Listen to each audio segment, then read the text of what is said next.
A few years ago, I bought a farm for me and my son. It started out as a hobby, a way to distract myself from the death of my ex-wife. Eventually, it grew into a small business, and I began supplying local diners with produce. Things were going great, but it all started to fall apart after I met my new girlfriend, Mindy. Weird things started appearing in my mailbox, like grains of uncooked rice, a bouquet of dead flowers, and, oddly enough, my old wedding band. At the same time, some chickens had begun to go missing from one of the hen houses in my backyard. I assumed it was the work of coyotes or wolves, and I set up motion detector lights and cameras to catch them in the act, but none of them ever worked. After trying out my 5th set, I gave up on them entirely. My son, Sean, had just reached the age where he began losing baby teeth, and after receiving his first dollar from the tooth fairy, he became obsessed with the idea of cash for teeth. I caught him stuffing little black pebbles under his pillow one night, and when I asked him what he was doing, he told me he had put chicken teeth under there to trick the tooth fairy. I laughed and tried to explain to him that chickens didn't have teeth, but he was adamant they did because he found them in the hen house. I decided to humor him, and after dinner that night, we armed ourselves with flashlights and headed out the kitchen's back door to the farm so Sean could search for some of his elusive hen veneers. As we passed the barn, something felt off. The pigs were awake and had wandered to a corner of their pen to stare at the hen house. I heard them softly snorting in quick succession, like they were hyperventilating or something. Sean didn't seem to notice, or maybe he just didn't care. He skipped along singing some impromptu song about chicken teeth. As I walked away from the pigs, I began to hear something else, like wet smacking and crunching sounds coming from the hen house. I knew it had to be whatever was killing my chickens, and quickly scooped Sean up and ran back to the house to drop him off and get my gun. I raced back to the hen house, rifle ready in my hands, but I couldn't hear the munching anymore. Instead, I found a message written in hen's blood on the floor of the coop that read, "Till death do us part." Just as I finished reading it, I heard a scream from the house. Sean, I thought, and began running back to the house. I tried the back door, but it was locked. I heard another scream, and I kicked the knob until it gave way. The first thing I saw were more messages written in chicken blood on the floor, walls, and countertops. Cheater, liar, adulterer. I didn't have time to read them all as I barreled towards Sean's room. I burst through the door and saw poor Sean in the corner of his bed, his sheets pulled up to his eyes. "Sean, are you okay?" I said. He didn't respond, but it looked like he was staring at something behind me. I slowly began to turn around and found myself face to face with the rotting corpse of my ex-wife. She shrieked and pounced on me. I was so shocked I lost my balance and found myself on my back with the corpse of my ex trying to bite and claw at my face.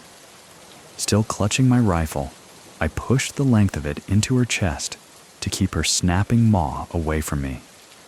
My hands were getting sweaty, and I was losing the grip on my gun. I looked up and saw a centipede crawl out from one of her nostrils and slip under her left eye. All of the sudden, she stopped biting, and her head began to violently shake around like a cocktail mixer. She opened her mouth, and a sea of bugs and insects flooded out, covering my face. I rolled over, dropping my rifle to wipe bugs off my face and out of my mouth, when my wife bit down on my arm, hard. I heard bones snap, and I went blind with pain as my arm wilted in my dead wife's jaws. I screamed and swiftly tore my limp arm out of her mouth, taking several of her little rotting teeth with it.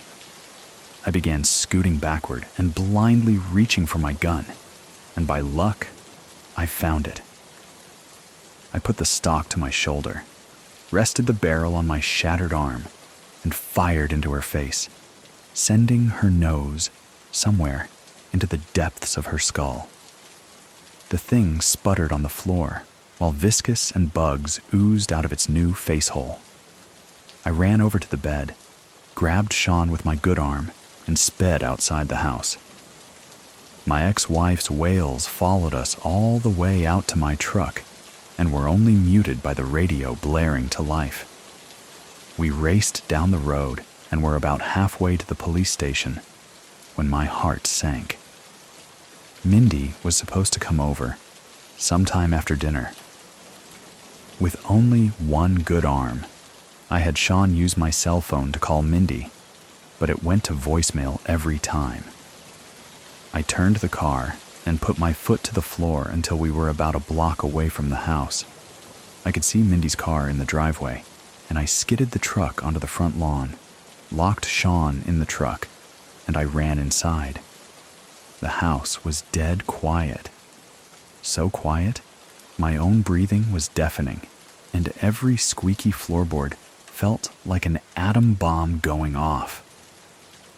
I checked every room in the house until all I was left with was my bedroom.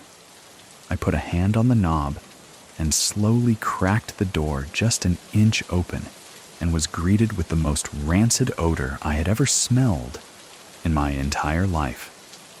I took a deep breath in and held it as I opened the door, then immediately exhaled into a coughing fit as I fought the urge to vomit. On the bed was Mindy.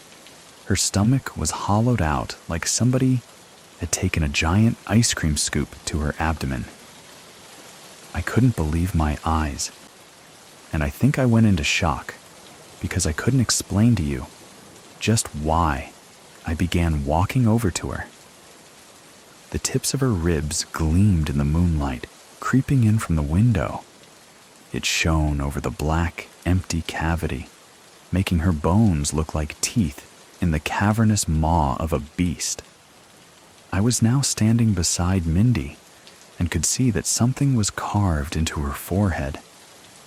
Gutless bitch. I knew the words were meant for me. The carving was so deep, I could see the white of her skull. I stumbled back, slipping on a piece of intestine that had been carelessly discarded, and rushed back outside to see Sean. I hopped back into the truck with Sean, and it dawned on me that in the whirlwind of chaos that had just happened, I hadn't even called the police yet. Almost worse, I didn't know what the fuck to tell them. Me and Sean have since moved, and I ended up telling the cops.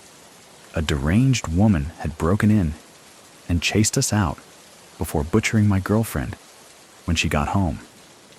It was all true. They said my story checked out, but they never found who killed her. Rather, they never found my wife. We've traded the farm life for a nice, safe apartment with very few hiding spots, and have been living modestly. But the reason I've decided to share all this is because this morning, Sean ran up to me with his hands cupped. "Look, Dad," he said, before uncupping his hands to reveal small, dark, rotten-looking pebbles. "I found chicken teeth under my bed this morning.